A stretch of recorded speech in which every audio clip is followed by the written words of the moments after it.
নমস্কার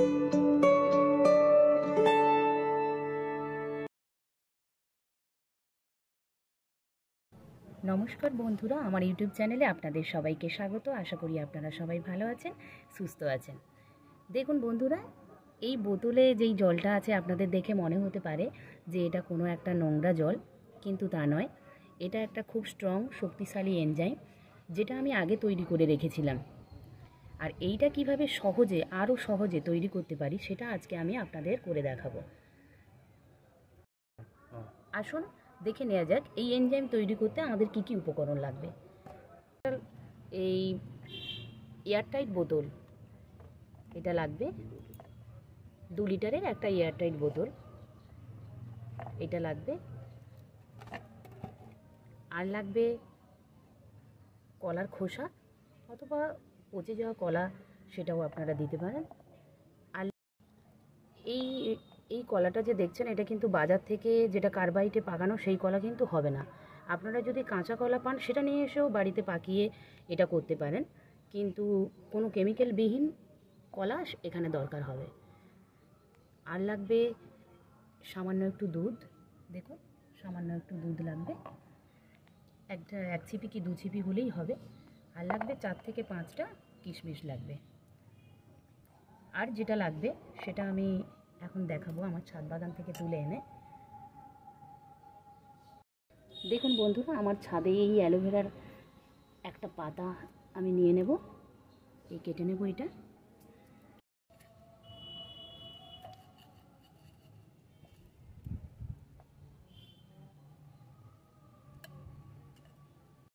দেখুন এইভাবে কলাগুলোকে আমরা গোল গোল করে কেটে নেব, কারণ বোতলটার মুখটাও খুব ছোট, সেই কারণে আমরা ছোট ছোট করে এইভাবে কিন্তু রাউন্ড করে কাটবো, যাতে করে খুব সহজেই বোতলের ভেতরে এটা ঢোকাতে পারি, সেইভাবেই এটা কেটে নেব।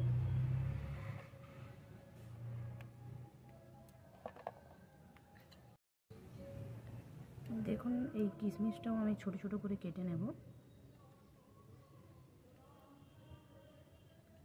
এইভাবে ছোট ছোট করে কেটে নেব, ছোট ছোট টুকরো করে আমরা কেটে নেব। এবারে অ্যালোভেরাটা কেটে নেওয়া যাক। এটা খুব ছোট ছোট সরু সরু করে কাটবো, যাতে ওই বোতলের ভেতরে আমি ঢোকাতে পারি। দেখুন ছোট ছোট করে একদম পাতলা স্লাইস করে কেটে নেব।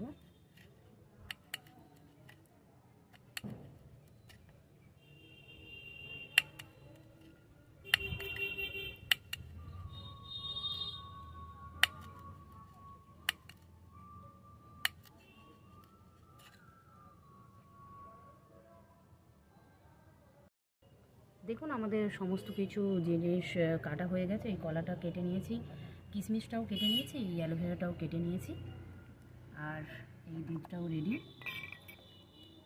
এবার আমরা সেই শক্তিশালী এনজাইম তৈরি করব, যেটা যে কোনো গাছে, আপনি সবজির গাছে হতে পারে বা ফুলের গাছে হতে পারে বা ফলের গাছে, যে কোনো গাছে আপনারা ব্যবহার করতে পারেন।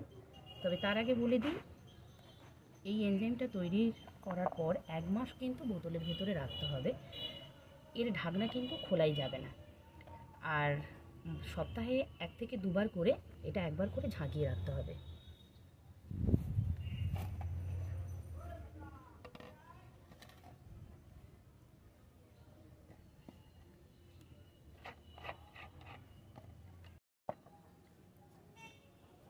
দেখুন এইভাবে আস্তে আস্তে করে বোতলের ভেতরে আমরা এগুলো দিয়ে দেব।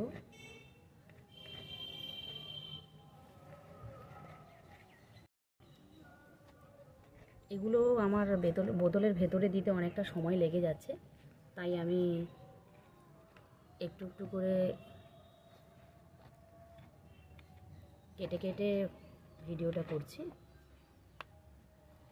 অনেকটা সময় লাগছে তো এগুলো। এবার দিয়ে দেবো অ্যালোভেরাগুলি। দেখুন পাতলা স্লাইস করে কেটেছি বলে এর ভেতরে দিতেও আমার খুব তাড়াতাড়ি হয়ে যাচ্ছে। আপনারা চাইলে এর থেকে আরও বেশি পাতলা করে দিতে পারেন, বা এটা মাঝখান থেকে আরও 1-2 টুকরো করে কেটেও দিতে পারেন।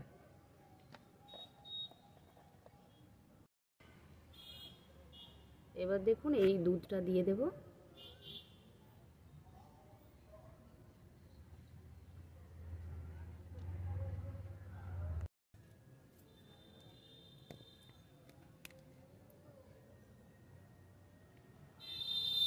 যে কোনো গাছে ব্যবহার করতে পারি, যেমন ফুলের গাছে, ফলের গাছে, পাতাবাহার, যে কোনো সবজির গাছেও আমরা ব্যবহার করতে পারি। যেমন ফুলের গাছের ক্ষেত্রে ফুলের কুঁড়ি ঝরা থেকে রোধ করে, ফুলের জেল্লা বাড়াতেও সাহায্য করে। আর ফলের গাছে ফল ঝরা রোধ করে, ফলের সাইজ বাড়াতেও সাহায্য করে। আর যেটা পাতাবাহার গাছের পাতার জেল্লা বাড়াতে সাহায্য করে এটা। আর সমস্ত গাছের ভেতর থেকে হেলদি ও পরিপুষ্ট আর এবং রোগ প্রতিরোধক ক্ষমতা গড়ে তোলে।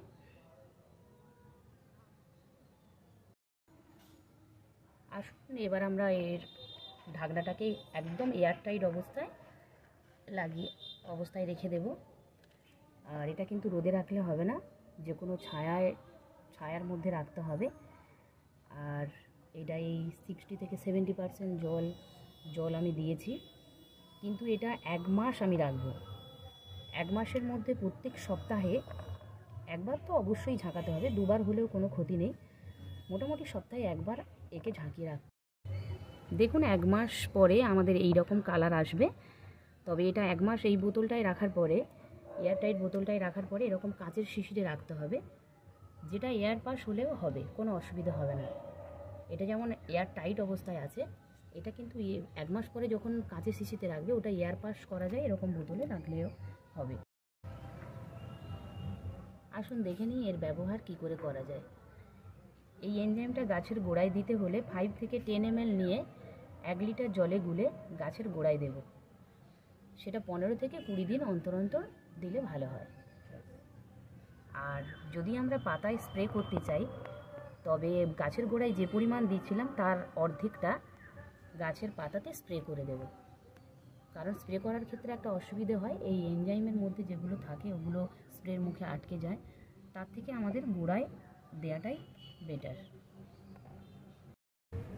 আজকে আমি এটা গাছের গোড়ায় দেব, দিয়ে আপনাদের দেখাবো যে এটা কতটা। এই ছোট্ট গাছটিতে দিচ্ছি, আর বুঝতেই পাচ্ছেন তাহলে এর মধ্যে কোনো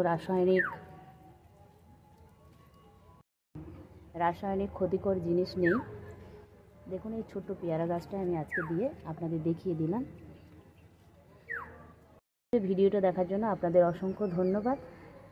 সবাই সুস্থ থাকুন, ভালো থাকুন, মনের মতো ছাদ বাগান গড়ে তুলুন।